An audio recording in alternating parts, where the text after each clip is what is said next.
And welcome to the Book Bar, where everything bookish is on the menu.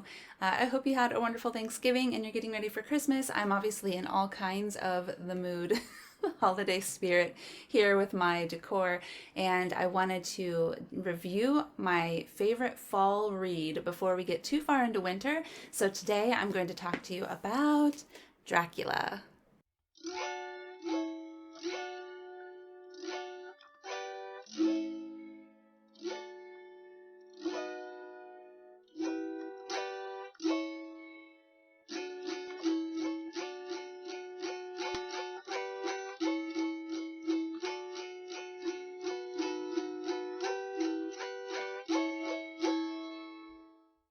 So I always like to make a drink to go with a book that I've read, and I had a hard time choosing what to do here. I have some savory teas, and I was really hoping that one of them had garlic, but the closest I could get was onion, which sounds strange in a tea, and it kind of is.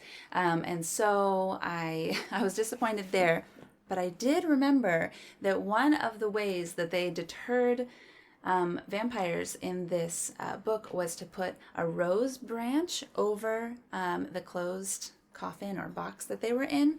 So I don't know if rose petals work really. It's probably a stretch, but this is folklore. So we're going to say rose petals are still anti-vampire. And the only rose tea I have is Downton Abbey, but I feel like we could work with that. We could do like Downton Abbey and vampires really, really easily. So I've got English rose tea. That's what I'm going to make today.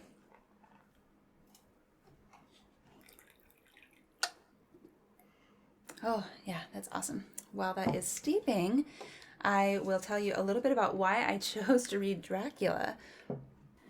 So I went through a vampire kick, I think, preteen into early young teenage years. I was too young to read Twilight, so not that vampire kick, though it's really interesting that it's like each generation has its vampire pop culture. I was kind of in between Buffy and Twilight, but I still had my vampire kick. I read Christopher Pike vampire books. Tell me if I feel like there's like a small little group of us who know what I'm talking about.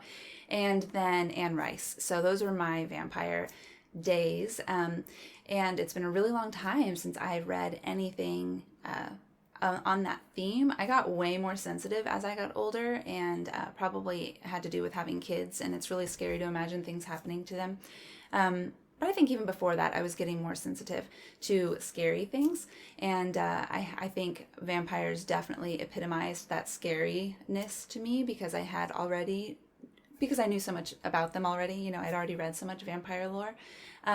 So I have not read anything with vampires in it for a very long time. And but I bought this book, A Bloody Habit by Eleanor Berg Nicholson. And this was published by Ignatius Press, which is a Catholic publisher. And they don't do a lot of fiction. And so it intrigued me that they had published this seemingly possibly a little dark and bloody book, and I bought it when it came out. I didn't really know anything about it, but I had heard something about the author, and it sat on my shelf for too long, and when I finally picked it up to read it this summer, actually, I I realized it's like, oh, it's a real 19th century Gothic vampire story, and I'm reading through all these little, descriptions, and it's like, oh man, I'm gonna need to know Dracula to understand this story, I'm afraid. So this one, which I haven't read yet, so this is going to be really soon. It says, the little blurb said, it's 1900, the dawn of a new century.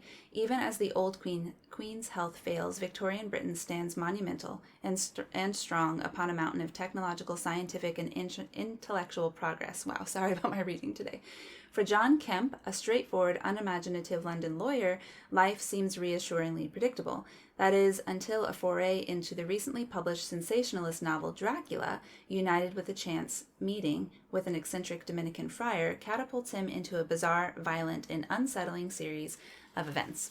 So that sounds awesome, but I realized that I really felt like I'm going to need to know Dracula better than I do, which is just basically the pop culture kind of little bit that's trickled down about Dracula that I know to really enjoy that story. So I decided before I could read A Bloody Habit, I needed to read Dracula. But I gotta say, I was not really looking forward to it. And then out of the woodwork came a bunch of friends who said, let's buddy read this book. And I thought, okay, well, if you're going to do it, then I can probably do it. So I went ahead and bought a copy of Dracula. I was just looking for, actually, I was kind of hoping to get one of my Barnes & Noble collectible editions. I have a video I'll link to about all of the ones of those that I own, and I couldn't find any that I thought were really pretty. And then I saw that this author, Eleanor Berg Nicholson, I keep wanting to call her Nielsen for some reason, Nicholson, she did this critical edition for Ignatius of Dracula. So it's like annotated and has an editor's letter in the beginning. And so I thought, why not? So I bought this version, and my friend Elizabeth over at A Suitcase Full of Books also wanted to read this because of another book. She had a book that she realized she needed more context for, and then a couple of other friends who are not booktubers also wanted to read it, and so I felt like I was in good company and I was going to survive even if it was scary.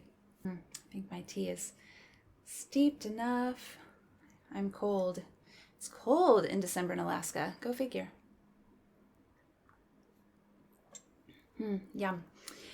Okay, so a couple of things. I decided to read this in October because that seemed appropriate, but I was also afraid to read this in October because I'm a huge wimp. And I was also afraid to read it at night because I was just positive that Dracula was going to be just gruesome. I thought I was going to have nightmares and I would regret reading it, and I definitely wouldn't want to read it like after watching anything spooky or, right before going to bed. So I kind of stalled on this way too long, and I didn't start reading it until the middle of October. And it's not really a short book. I mean, it's not a long book, but especially because I had so much trepidation about reading it, I just waited too long. So if you read this, you're probably thinking how ridiculous I am. But somewhere in the beginning of the month, another friend of mine, Elsie from the Tea and Ink Society, she reminded me, I had seen it before, but she reminded me that Dracula is Gothic, and she reminded me that she loved it. And I feel like Elsie doesn't like anything that's bad. I mean, I guess what I'm saying is if Elsie likes it, then it's good. It has things in it that redeem it. And if Elsie loves Dracula and it's Gothic, and if there's anything I've learned about my tastes this year, it's that I do have a bit of a soft spot for Gothic novels. I read Rebecca, and then I reread Northanger Abbey, which is, it's a little bit of a spoof on Gothic fiction, but still has all the great all the beloved elements of Gothic books. And the more I find out about Gothic fiction, the more I realize that, that is something that I really enjoy. And I'm also realizing that I probably would have benefited from a few literature classes in college because, I don't know, tell me if you're like me or if you think this is ridiculous. I really was afraid that if I majored in English or ended up taking a lot of critical analysis or literary analysis classes, that it would just kind of kill my joy for reading. I was afraid that I wouldn't like analyzing it because it would take me out of the story, and what I liked about reading was the story. So I did not major in English, even though I've always loved books. And honestly, the classes that I saw my friends taking who were English majors didn't interest me that much, so I thought that was probably a pretty good call. But now I'm kind of wishing I knew more about not just genre, but movements of literature. So it was really great to have friends like Elsie. I have a lot of friends who know more about just the history and evolution of English literature than I do. And I've certainly learned a lot as an adult, especially as a homeschooling adult. I've learned a lot about English literature that I didn't know before. And one of those things is what makes a novel Gothic. And so anyway, I found out that this was probably going to be more of my type of book than I expected, and if Elsie likes it, it's probably not too ridiculously gruesome. So I got the courage to start it way too late in October, and then it actually took me all the way through November almost to finish it. So it took me 6 weeks, about 5 to 6 weeks. But the reason isn't because it was gruesome or really scary or gave me nightmares. I just kept waiting for it to get there, and I would stop reading when I thought we were about to get to some place that, like, oh, I can't sleep after I read that. Don't be me. It really was not like that at all. I found this book absolutely fascinating and a much better read than I expected. But I will say that I don't think I would have enjoyed this book half as much as I did, not even half, if I had not read this Ignatius critical edition. So I can't speak to any other editions that have annotations or editorial notes. I don't know, how others compare to this, but I thought it was so helpful to read the book the way I did. So it has a long letter in the beginning, an introduction, and a textual note that kind of explains where he was coming from. There's a lot of and this isn't surprising to anyone who has that trickled down understanding of Dracula. There's a lot of religious aspects, like religious symbolism. The crucifix is something that vampires are afraid of, and there's lots more that I didn't know about in here. That's religious in nature. And so the beginning of the book talks a little bit about how religious or not Bram Stoker was. That was really helpful and interesting. And then because the person who did this editing work, she's Catholic, she gave a lot more insight into, in particular, the Catholic aspects of the book and what he got right and what he got wrong. And there was quite a bit that he got wrong that I may have caught when I was reading, but I may have just read over it, or I may have thought, that's weird, but then not had anything to to verify my suspicions. It was really great to just be able to look down at a footnote and be like, I thought that was wrong. That's really interesting that he wrote that.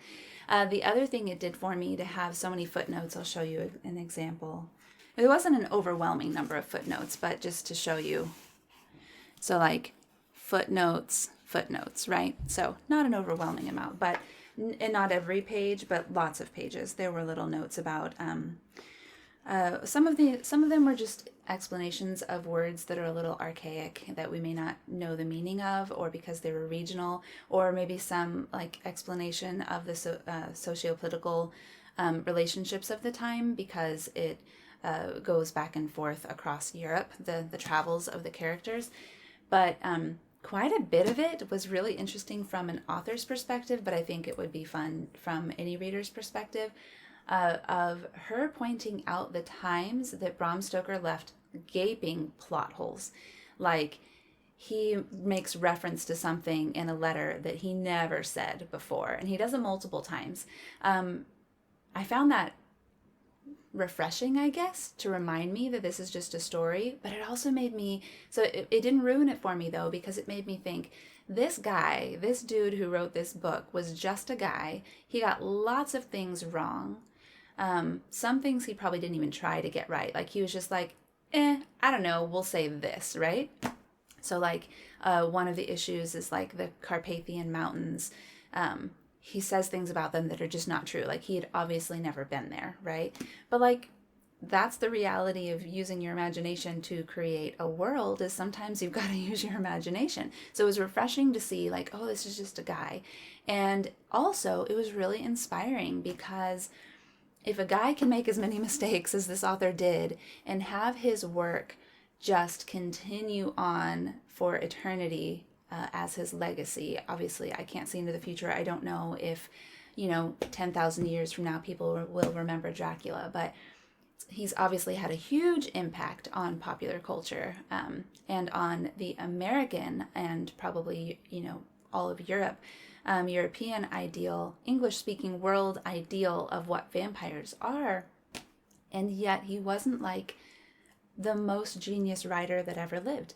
Well, that's so inspiring to me, because it's proof that a good story is a good story, and it really does live on. And now he had the benefit of writing a good story that already had a long legacy of oral tradition and lots of other stories that had been passed down, but nothing quite stuck the way that Dracula has stuck.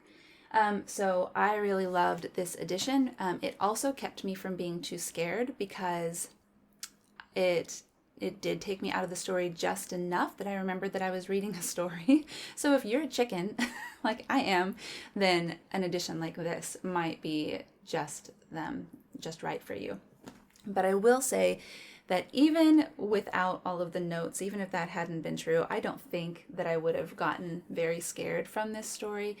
It doesn't have any of the triggers that personally make me spin my wheels and not sleep or anything like that.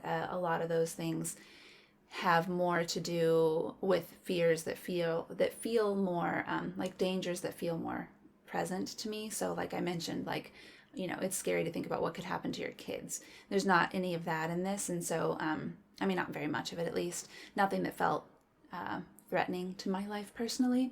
And so I was able to compartmentalize. I never did have any kind of bad vampire dreams, and I don't feel like it ruined me for trying other classic books that are in the same, you know, vein. I think I will be excited to read A Bloody Habit. Not that that's classic.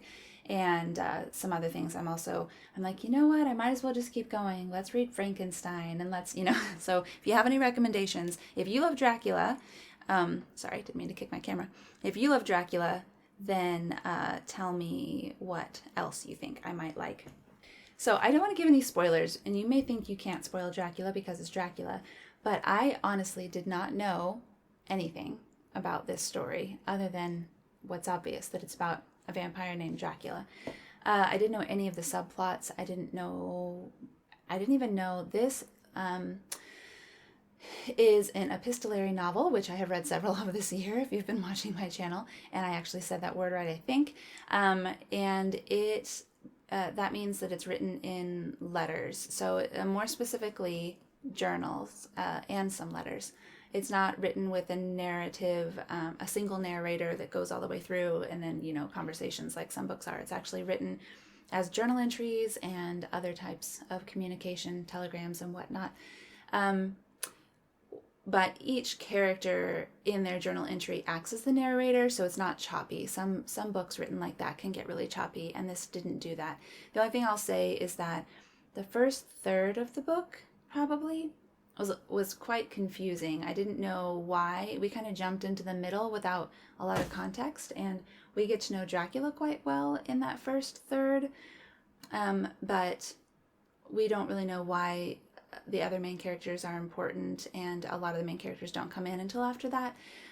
But once we get past that first third, and there are more characters in one place physically, and they're interacting more, then we have more coherent action narrative that happens still in that format of journaling, but yeah, it feels like it moves a lot faster. Now you kind of know, oh, this is what the novel's going to be about. This is where we're going with this. So I enjoyed it more after that. I was, again, glad that I had all of the footnotes and everything to kind of get me through that first section. But also, I didn't know that there are several main characters. So the only one that I had any inkling of was Van Helsing. And very honestly, it's because of Hugh Jackman. I've not even seen the movie. I'm just like, oh right, Hugh Jackman, Van Helsing, got it, he's in there. Guys. So I had managed to stay very insulated from this novel, and didn't know anything else about it, but there are lots of main characters, actually, male and female, and I don't want to give any spoilers because I really enjoyed all of that unwinding and figuring out who was significant and who wasn't, and just getting to know those secondary characters, which really it's just this book has lots of main characters, so there are some secondary characters, but yeah, it was very interestingly written with a very full cast. So the only other thing that I wanted to say that's not a spoiler necessarily, but I would love to hear your thoughts on it if you have read it, or when you read it, is several of us reading this book said to each other, this book is really sexist. And it made me kind of laugh because, of course, anytime you read something from a different time, there will be different values. But there were several things where I thought, this is a really interesting case study of an author, a male author, that I think actually did respect women, And he makes his heroines quite likable. But there's still so much machismo going on. Like, there's so many times where you're like, oh, please. So there's a character who is a very intelligent woman. She really has a lot going on for her, and the author states that, and so you get this feeling that Stoker does respect her especially. But like the highest compliment he gives her is that she has a man brain. And I went, what? There's lots of moments like that that kind of make you go, okay, all right. Moving on. So that was a very interesting element of this, just a reminder that like as time goes on, we treat each other and our different classes of people. And I say that because I was also interested that there are Slovaks in here. My family is Czech, which I've said several times, and so Slovakia would be down the street. And he paints them as kind of a gypsy sort of culture, not Roma with a capital R, not with respect, just as kind of they're kind of these vagabonds and people for hire, and kind of relates some unpleasant attributes to them that may or may not have been historically accurate at all. And that was interesting. So there's lots of things like that where our modern sensibilities go, why did he do that? But like I said, so many interesting elements of that. And that is something that I think is interesting about reading historical novels written in a different historical time, because you get to kind of analyze where we've come from and where we are and how far we still need to go. And yeah, so tell me what you think or thought about those elements, and how you liked the ending. But don't give any spoilers away for people who are reading in the comments, because I just love, it's always kind of a treat when you read a book that you've heard so much about and you realize that there's still so much to unwrap that you didn't know, despite it being a household name and something that has influenced things throughout history. Another one I'm reading right now with my kids is Robinson Crusoe, and the kids were kind of hemming and hawing about it, not really enjoying it, and frankly, it's a mouthful to read aloud, and so I was back and forth on whether or not I liked it. And then my son said, oh my goodness, I was reading my book, and I don't even know what book he's reading right now that this came up in, but he said, I was reading my book and they talked about Robinson Crusoe, and Mom, they spoiled it for me. I know what happens. And I just think it's so funny, because we really do have references to classic literature in so many other works, and sometimes my habit is, if I don't know the work, that I just kind of gloss over it and go, that would probably make sense if I'd read the book. But since I haven't, it's fine. It's usually a passing reference. But it brings me joy when I do know the reference and I'm able to kind of partake in that inside joke with the writer. So I think it's really worth reading works of literature that were written well before our time, even if they have some bumps and bruises at this point, if they didn't age well, because I think it just helps us to share in the long history of English literature, and then also have those inside understandings together, inside jokes as well. So anyway, Dracula by Bram Stoker. I think I gave this 4 stars on Goodreads. Again, so yeah, I did, because I said in my Goodreads, and I'll link that below, of course, that I don't know that I would give the novel a full 4 stars, probably 3, maybe more, maybe I would be more generous. It's hard to say, because I can only have the experience that I had, which is reading this particular version. But the novel paired with Eleanor's comments and the extra information, definitely a solid 4 stars. So it may even be that as I reflect on this more, that I would say that the novel's 4 stars and she made it a 5-star book. So again, I definitely recommend this version. But yeah, I'm very glad that I went ahead and went through with reading it, even if it took me longer than it really should have, because now I do feel like this is going to be valuable as, just part of my wealth of knowledge about English literature and about pop culture over the years. So thanks for watching the Book Bar. I would love it if you subscribe so that you can see my reviews as they come out. And let's see, I think my next video is going to be the end of the year tag, which will be super fun. Wrapping up 2021, going into 2022. And yeah, like this if you liked it, and leave me a comment. I love chatting with you guys. Bye.